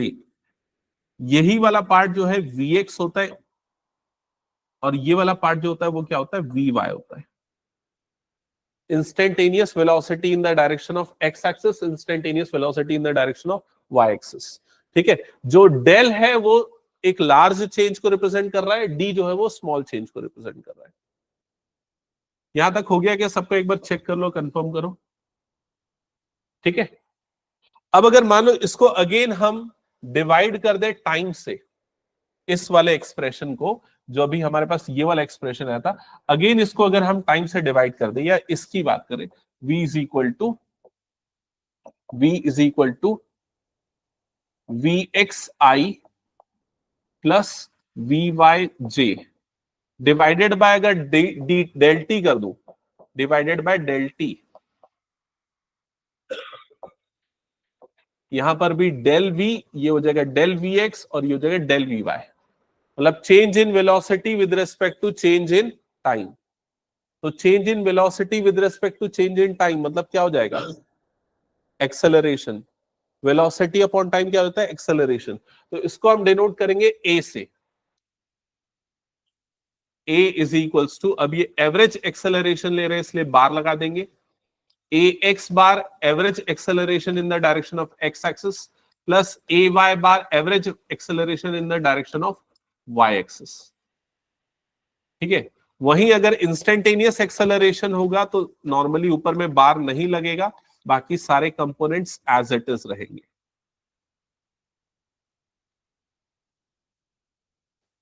ये एवरेज एक्सेलरेशन को डिनोट कर रहा है, ये इंस्टेंटेनियस एक्सेलरेशन।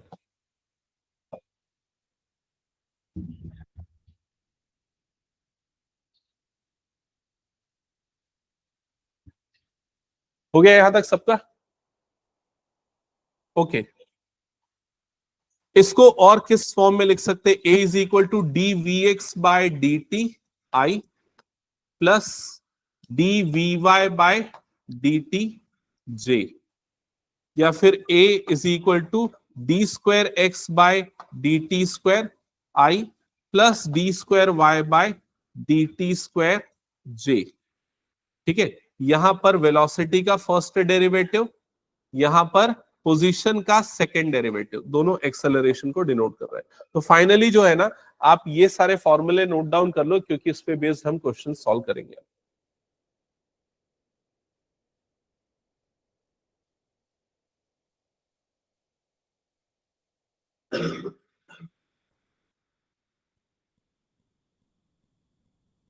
नोट करना है question.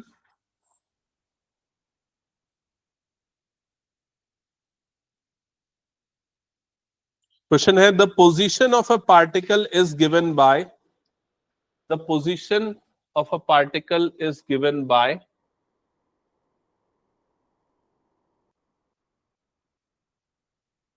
the position of a particle is given by vector r is equals to, vector r is equals to 3ti 3ti cap plus 2t square j cap 2t square j cap plus 5k cap plus 5k cap। Note किया? where t is in seconds,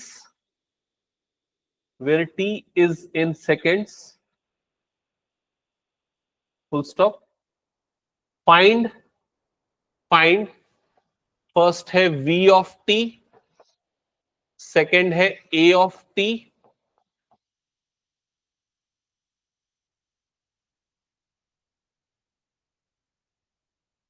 and third है magnitude of v of t and a of t and a of t at t is equals to 1।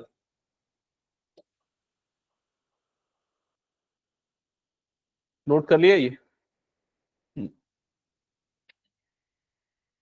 चलो देखते हैं। अब starting में question में आपको ये जो गिवन है, ये क्या गिवन है एक बार पढ़ो। पहली लाइन क्या लिखा है? The position of A particle. तो ये पार्टिकल का पोजीशन है, और आपको क्या फाइंड आउट करना है फर्स्ट पार्ट में? v of t। v का मतलब क्या है? वेलोसिटी। तो पोजीशन से अगर आपको वेलोसिटी निकालना है, इंस्टेंटेनियस वेलोसिटी निकालना है तो आपको क्या करना पड़ेगा, उसको डिफरेंशिएट करना पड़ेगा। तो देखो यहां पर अभी हमने लिखा था ना ये इंस्टेंटेनियस वेलोसिटी का formula, v is equals to क्या करना पड़ेगा आपको, एक्सेलरेट, आपको पोजीशन को डिफरेंशिएट करना पड़ेगा विद रिस्पेक्ट टू टाइम। ठीक है, तो dx बाई dt निकालना पड़ेगा, dy बाई dt निकालना पड़ेगा, या डायरेक्टली हम ऐसे लिख देते हैं v is equal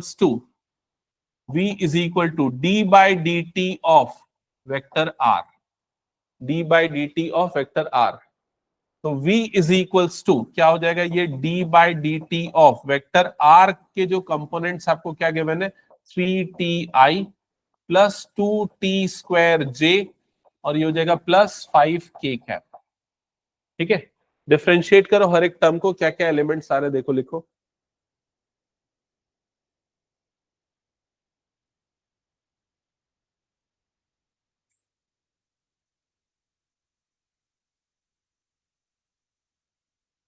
vector v is equals to first वाले टर्म का डेरिवेटिव क्या होगा, 3t 3i, तो ये आ जाएगा 3i कैप, प्लस इस वाले पार्ट का डेरिवेटिव क्या हो जाएगा 4tj, और इस वाले पार्ट का डेरिवेटिव क्या होगा 0, क्योंकि वो कांस्टेंट है तो उसका डेरिवेटिव क्या हो जाएगा 0।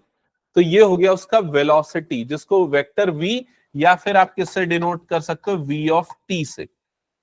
देन आपको क्या निकालना है, इसका एक्सेलरेशन, वेक्टर a।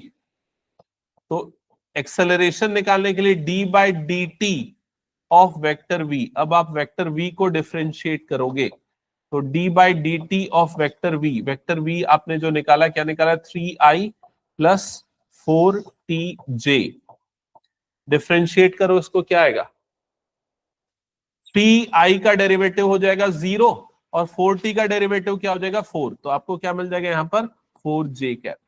यहां तक हो गया सभी का।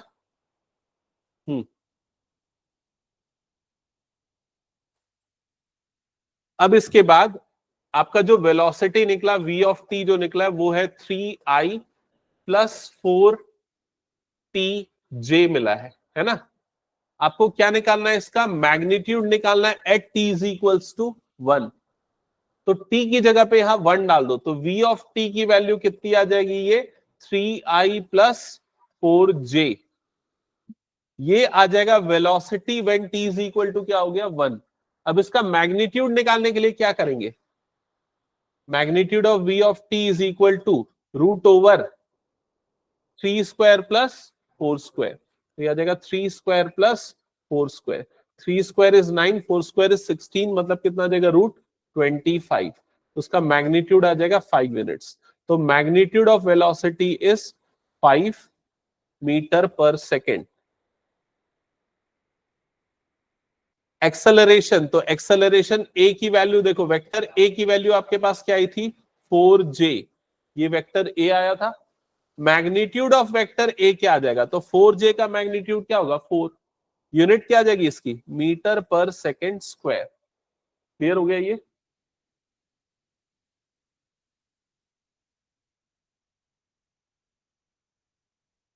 हटा दो इसको फिर मैं, चलो नेक्स्ट और एक दो क्वेश्चन नोट करो, एक साथ सॉल्व करना सारे।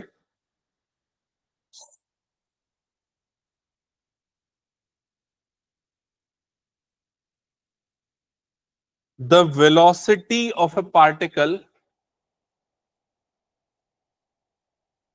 the velocity of a particle is given by vector v is equals to 3t square I minus 5tj plus 2tk. Find instantaneous acceleration,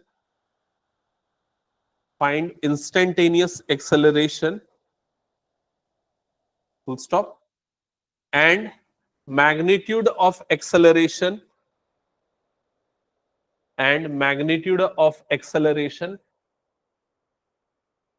at t is equals to 1 seconds, at t is equal to 1 second.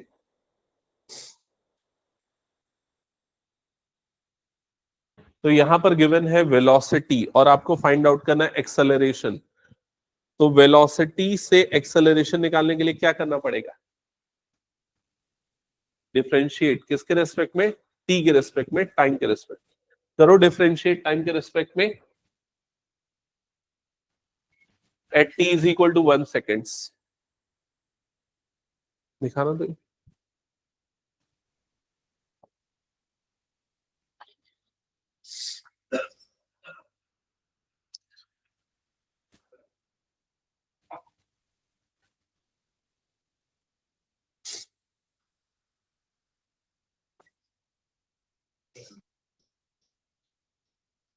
तो acceleration ए निकालने के लिए differentiation में किसी को problem तो नहीं? Differentiation नहीं आता क्या? और किसको श्री डिफरेंशिएशन आता है? नहीं आता है। ओके, तो एक बार इधर पे तुम लोग देख लो। पहले ना ये फॉर्मूला समझो, डी बाई डी टी, इसको डेरिवेटिव ऑपरेटर बोलते हैं। T to the power N पे अगर ये लगता है तो इस वाले पार्ट का डिफरेंशिएशन अगर होगा तो एन सामने आ जाएगा, टी की पावर एन माइनस वन हो जाएगा। जैसे अगर मान लो D by D T, T की पावर 5 निकालना है तो ये क्या हो जाएगा? 5 टी की पावर क्या हो जाएगा? 4 हो जाएगा। समझ में आया ये चीज? अब तुम्हें ना इस वाले पार्ट को डिफरेंशिएट करना है, वेलोसिटी को। तो D by D T of यहाँ पर वेक्टर वी आ गया। वेक्टर वी की जगह पे क्या पुट कर दोगे? ये सारी वैल्यू जो आपको यहाँ पर दिख रही है, ये सारे वैल्यूज। तो यहां पर आ जाएगा 3t² -5tj +2t और इधर पे आ गया k। अब ये वाला पार्ट डिफरेंशिएट होगा तो 3t², तो जो पावर है वो सामने आ गई, तो क्या हो जाएगा? 2 और t की पावर 1, मतलब ये कितना बन जाएगा? 6ti -5t, तो t का डेरिवेटिव कितना हो जाता है? 1, तो 5j +2t, तो 2t का डेरिवेटिव क्या हो जाएगा? 2, और इधर पे क्या आ जाएगा? k। ठीक है, ये आ गया एक्सेलरेशन वाला वेक्टर। अब आपको उसका मैग्नीट्यूड निकालना है। कब निकालना है? t इज इक्वल टू 1, तो t की जगह पे 1 पुट कर दो। तो vector a is equal to 1 put करोगे तो क्या बन जाएगा? ये 6i -5j +2k। और इसका मैग्नीट्यूड क्या होता है? Magnitude of vector a is equal to √6² plus -5 का स्क्वायर प्लस 2 स्क्वायर। कितना आ रहा है फाइनल आंसर? √65। हो गया सभी का ये? चलो नेक्स्ट क्वेश्चन नोट करना। तुम लोगों को मैं बाद में एक बार डिफरेंशिएशन और वेक्टर, वेक्टर तुमने पढ़ा है क्या श्री? नहीं पढ़ा है स्टार्टिंग का? आई जे के क्या होता है ये सब नहीं पता है? तुमको भी नहीं पता है और ऐसा कोई जिसको नहीं पता है? बाकी सबको तो क्लियर है ना? क्लियर है ना? ओके, क्वेश्चन नोट करो। The position of A particle is given by, the position of a particle is given by vector r is equals to 3i -2t²j plus 4k.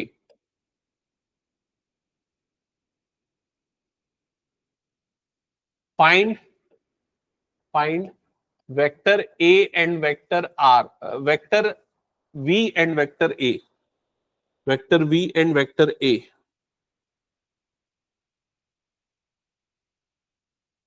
and velocity and magnitude of velocity, and magnitude of velocity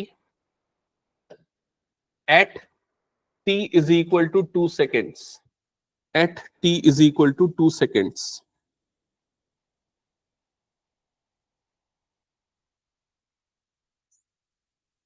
magnitude और direction भी लिख लो, magnitude and direction, direction भी निकालो।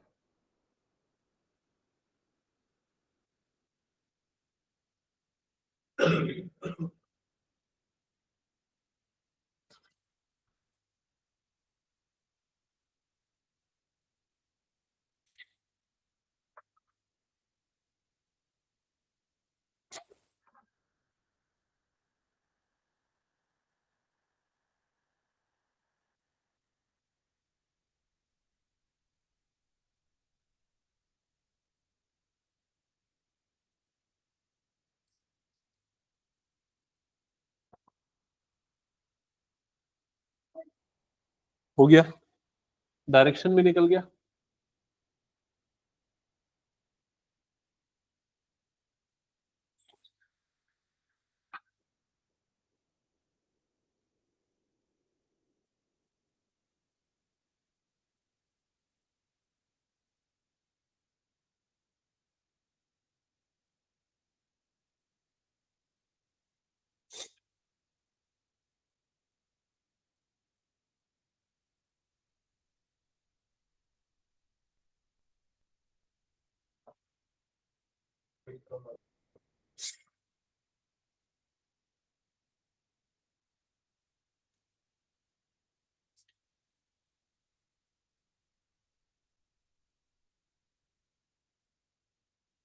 Direction आएगा किसी का?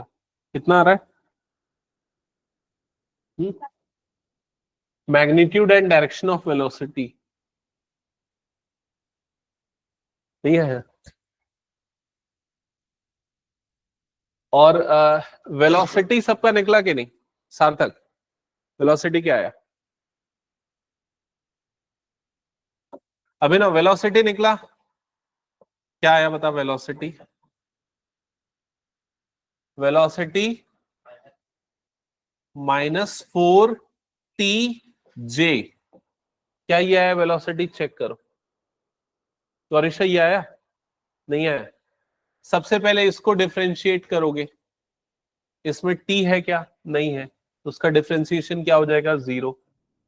फिर इसको डिफरेंशिएट करोगे, क्योंकि वेलोसिटी के लिए आपको पोजीशन वाले वेक्टर को डिफरेंशिएट करना होता है, तो वेलोसिटी मिलती है। तो इसको डिफरेंशिएट करोगे तो 0, इसको डिफरेंशिएट करोगे तो कितना आ जाएगा? -4t, इसको डिफरेंशिएट करोगे तो क्या आ जाएगा? 0।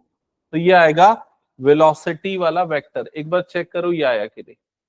एक्सेलरेशन वेक्टर निकालने के लिए, वेक्टर ए निकालने के लिए वेलोसिटी वाले वेक्टर को डिफरेंशिएट करोगे टाइम के रेस्पेक्ट में, क्या होगा इसका डिफरेंशिएशन? -4t का -4, और ये आ जाएगा j। एक बार चेक करो ये समझ में आया कि नहीं। ठीक है सार्थक, ये बना कि नहीं? अभी क्लियर हुआ कि नहीं? एक बार बता त्रिषा। हो गया। अब उसके बाद क्वेश्चन में पूछा है magnitude of vector y, magnitude of vector y, magnitude of velocity. तो मैग्नीट्यूड ऑफ वेलोसिटी कितना आ रहा है? At t is equals to 2 लिखा है ना, at t is equal to 2, तो v इज इक्वल्स टू, ये कितना हो जाएगा? -4 इंटू 2j। तो magnitude of vector velocity v आ जाएगा -8j, तो उसका मैग्नीट्यूड आ जाएगा 8, मैग्नीट्यूड आ जाएगा इसका 8। वेलोसिटी का डायरेक्शन तो इसका y एक्सिस आ रहा है। मैंने क्वेश्चन गलत नोट करवा दिया क्या इसका? हाँ, ये क्वेश्चन गलत नोट करा दो। इसका डायरेक्शन कौन सा आ रहा है? y axis. ये क्वेश्चन एक्चुअली मैंने गलत नोट करा दिया था, उसमें एक जगह पे और t है, यहाँ पर भी एक्चुअल में t था, तो इस वजह से इससे मैच नहीं कर रहा था। ठीक है, चलो क्लियर हो गया ना सबको। अब अगर मान लो ये ऐसा होता, ये आ जाता, suppose vector v is equal to, vector v is equal to, अगर यहाँ t रहता तो डिफरेंशिएट करने पे क्या मिलता आपको? 3 मिलता। 2 पुट करते तो क्या जाता? 6i minus 8j। अगर ये वेलोसिटी आता तो अब इसका डायरेक्शन क्या होता बताओ? 3ti होता। हाँ, 3ti डिफरेंशिएट करता तो 3i बन जाता। अच्छा, ये t की वैल्यू नहीं आती ना, फिर t की वैल्यू पुट नहीं होती, तो डायरेक्टली ये 3 आता। तो 3i माइनस 8j, अगर ये आता वेलोसिटी, तो अब इसका डायरेक्शन क्या होता है?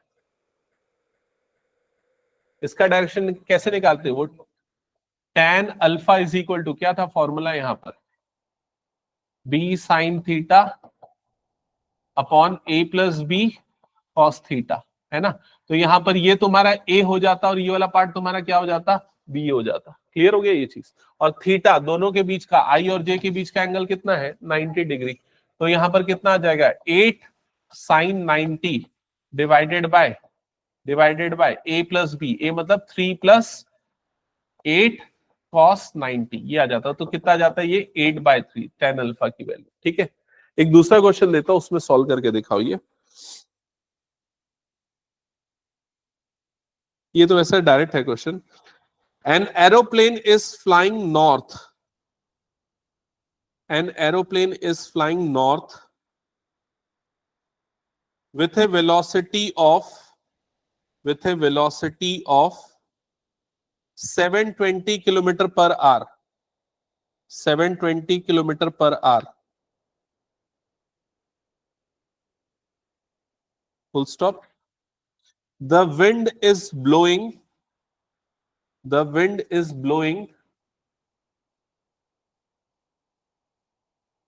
towards south. The wind is blowing towards south with a velocity of 36 kilometer per hour. With a velocity of 36 kilometer per hour. Full stop. Calculate the displacement of aeroplane. Calculate the displacement of aeroplane after 1 hour.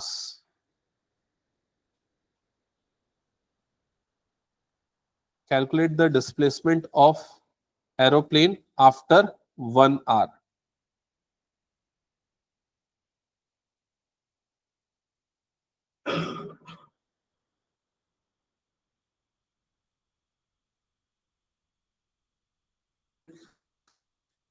हाँ, नहीं, integration की जरूरत नहीं पड़ेगी, एकदम general common sense वाला question दिया मैंने।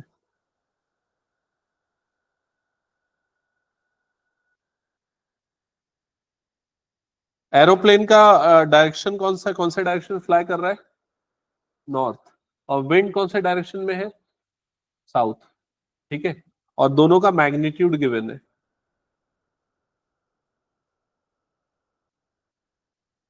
थोड़ा सा डायग्राम बनाओ, कैसा डायग्राम बनेगा? हाँ, तो निकालो फिर।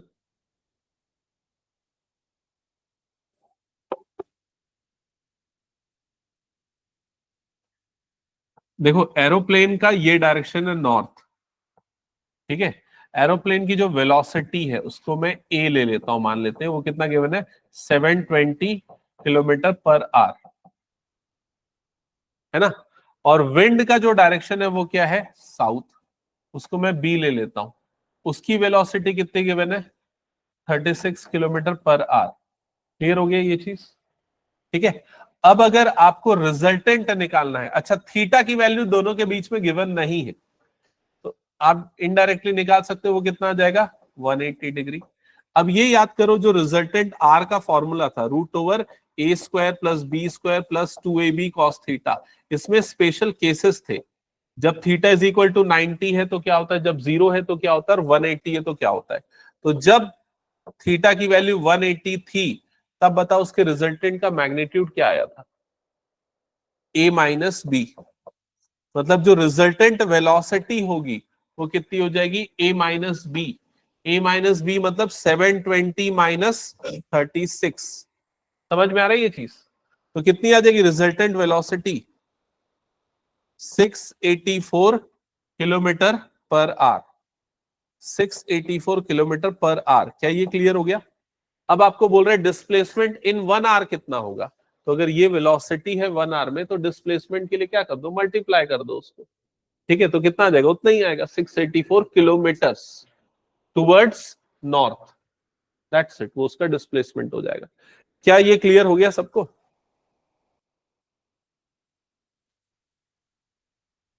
हाँ,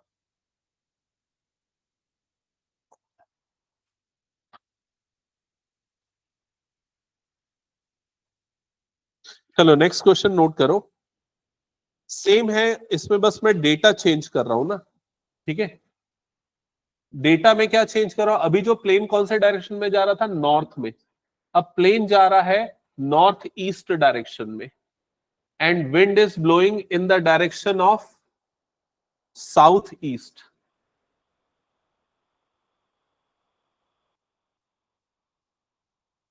now the plane is flying in the direction of northeast and wind is blowing in the direction of southeast. और अब आपको उसका डिस्प्लेसमेंट निकालना है इन 1 आवर।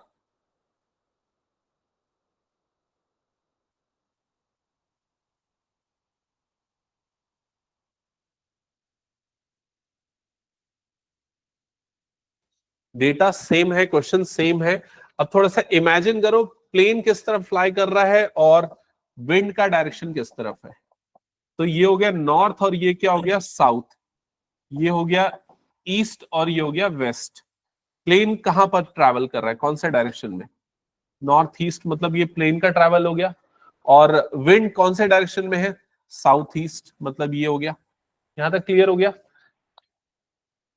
हाँ, स्पीड वेलोसिटी प्रीवियस वाली है 720 किलोमीटर पर आवर पुराना वाला, इसका कितना था विंड का, 36 किलोमीटर पर आवर पुराना वाला। क्लियर। अब जो इसका डिस्प्लेसमेंट होगा 1 आवर में वो कितना होगा ये पूछ रहा है, आफ्टर 1 आवर इसका डिस्प्लेसमेंट क्या होगा। तो अब आप क्या करो, इसकी वेलोसिटी निकालो, रिजल्टेंट वेलोसिटी। रिजल्टेंट वेलोसिटी निकालने के लिए आप क्या करोगे, इस वेक्टर को एक्चुअली थोड़ा छोटा बनाना चाहिए था। क्यों छोटा बनेगा, क्योंकि ये इसका मैग्नीट्यूड कम है तो छोटा बनेगा इस तरीके से। ठीक है, तो अब इसका रिजल्टेंट जो बनेगा वो कुछ ऐसा होगा। ठीक है, अब यहां पर वही फॉर्मूला यूज कर लो, आर इज इक्वल टू ये वाला जो लिखा हुआ, R is equal to A square plus B square plus 2ab cos theta. A की जगह पे 720 आएगा, बी की जगह पे 36 आएगा, ये तो देख के समझ चुके हो। ये बताओ थीटा की जगह पे क्या आएगा, थीटा की जगह पे कितना ले रहे हो, 90। क्यों 90, बिकॉज ये वाला एंगल इस एक्सिस के साथ 45 बना रहा है, इसके साथ कितना बना रहा है 45, तो ओवरऑल एंगल कितना हो गया 90। तो फॉर्मूला क्या लगेगा, root over A square plus B square, क्योंकि cos 90 की वैल्यू क्या हो जाती है 0। तो R is equal to root over जो भी आएगा 720 का स्क्वायर प्लस 36 का स्क्वायर। किसी ने किया है क्या कैलकुलेट, 36 का स्क्वायर कितना आ जाएगा ये 36, एक मिनट, 401, 36 निकल जाएगा बाहर, 401 का रूट होता है 20, 36 इंटू 20, 720, 7 36 इंटू 2 6, अच्छा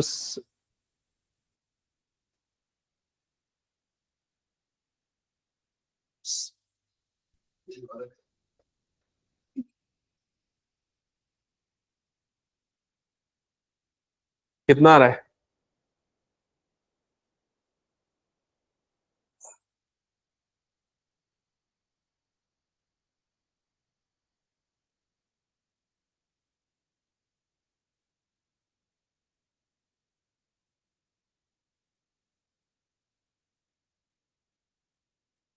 ट्वेंटी का स्क्वायर ही आ जाएगा 400, तो 400 का रूट हो जाएगा 20, लगभग उतना ही आ रहा होगा, पॉइंट में कुछ आ रहा होगा, उतना ही आ रहा है ना, 500 नहीं आएगा, कम नहीं होगा। 7, देखो मैं एक अंदाजा बता दो कैसे निकालना है, 720 पॉइंट समथिंग कुछ आ रहा है ना।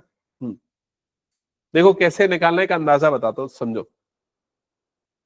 ये जो आपका 720 का होल स्क्वायर है ना, इस 720 को क्या लिख सकते हो, 36 इंटू 20 का होल स्क्वायर प्लस 36 का स्क्वायर। क्या किया मैंने, समझ में आया ना। तो ये जो है 36 का स्क्वायर अलग हो जाएगा, इंटू 20 का स्क्वायर अलग हो जाएगा, प्लस ये कितना हो गया 36 का स्क्वायर।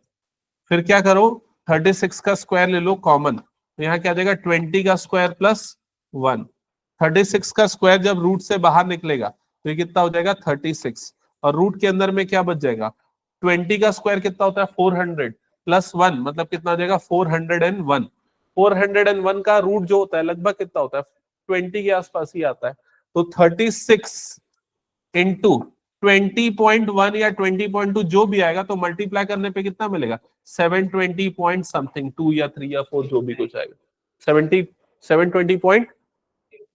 720.89 इतना कुछ आ रहा है अप्रोक्सीमेटली। समझ गए ना। तो ज्यादा इफेक्ट इसलिए नहीं होगा क्योंकि विंड की स्पीड बहुत कम है एज कंपेयर टू इसकी वेलोसिटी, अगर देखा जाए तो एरोप्लेन की। ठीक है, अच्छा इसका डायरेक्शन अगर निकालना होगा कि एरोप्लेन कौन से डायरेक्शन में जाएगा, एक्चुअल में वो नॉर्थ ईस्ट में जा रहा था बट विंड के कारण वो डेविएट होगा, तो कितना होगा वो डेविएशन, मतलब समझ रहे हो ना। एक्चुअल में जो है ये एरोप्लेन को जाना था इस डायरेक्शन में जो अभी आपको दिख रहा है येलो वाले लाइन से, लेकिन विंड के कारण उसका रिजल्टेंट डायरेक्शन चेंज हो गया। अब रिजल्टेंट डायरेक्शन बदल गया, वो इस तरफ जा रहा है। तो वो कितना चेंज हुआ, ये वाला एंगल अगर आपको निकालना है अल्फा, तो कौन सा फॉर्मूला यूज करोगे यहाँ पर? tan alpha is equals to B sine theta divided by A plus B cos theta.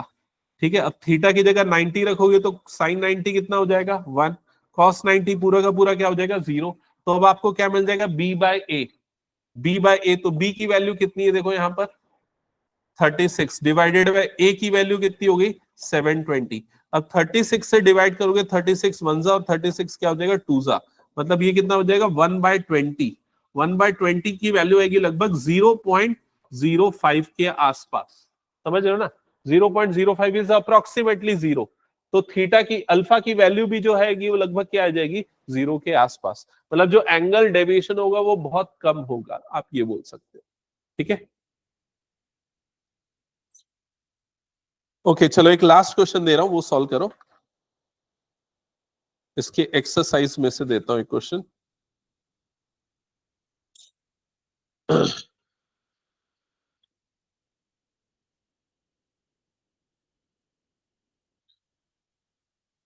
Question है the position of A particle is given by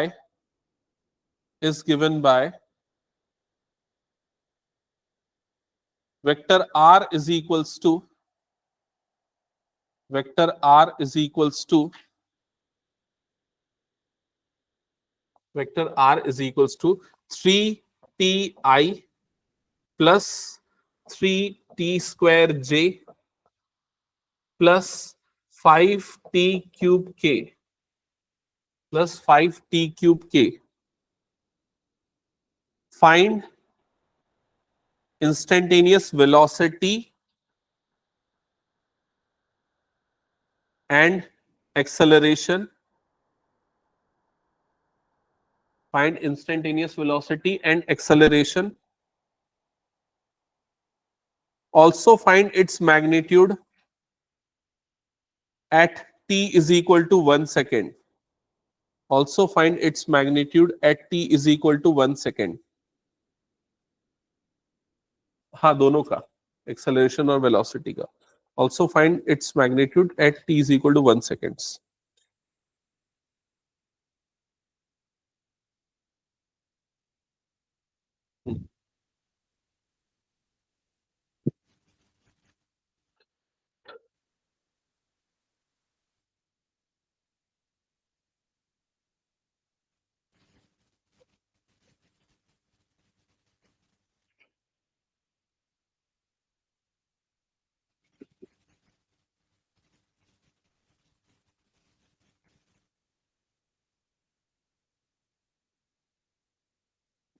क्या गिवन है वो वेक्टर r, मतलब पोजीशन वेक्टर है, तो पहले वेलोसिटी निकलेगा।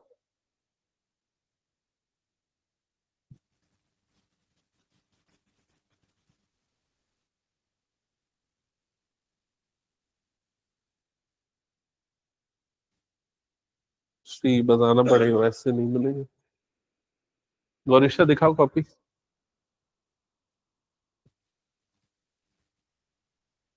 हाँ ठीक है,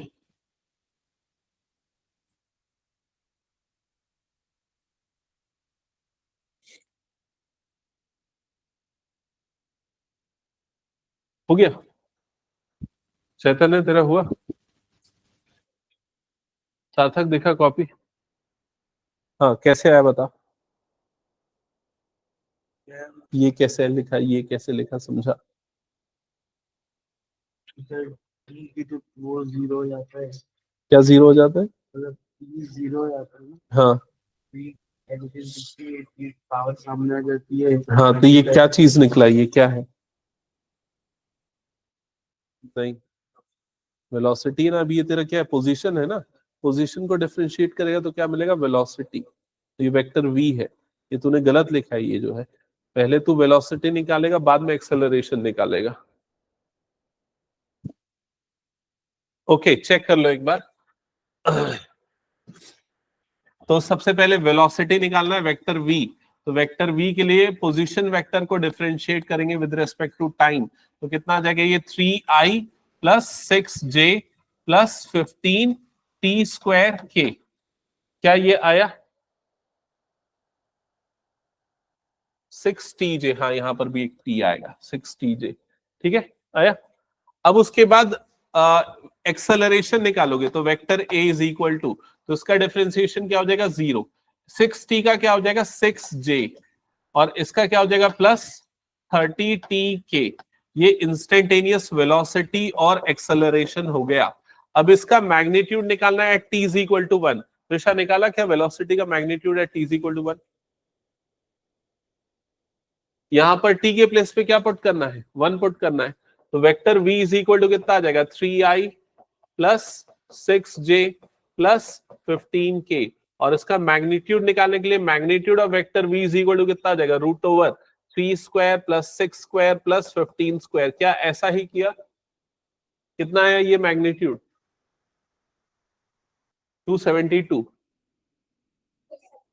270। और किसी का आया क्या ये बताओ, किसका किसका है? भव्या, ओके, और चैतन्य तेरा?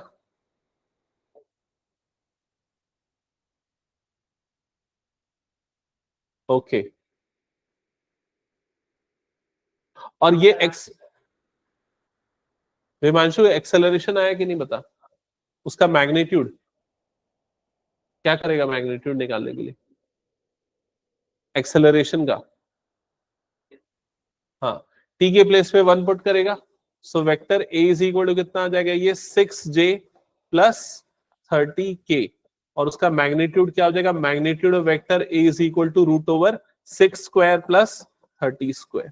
हो गया ये? ऋषा ये बना कि नहीं? ठीक है, ठीक है, एक काम करो, जिनका हो गया वो लोग जा सकते हैं ना।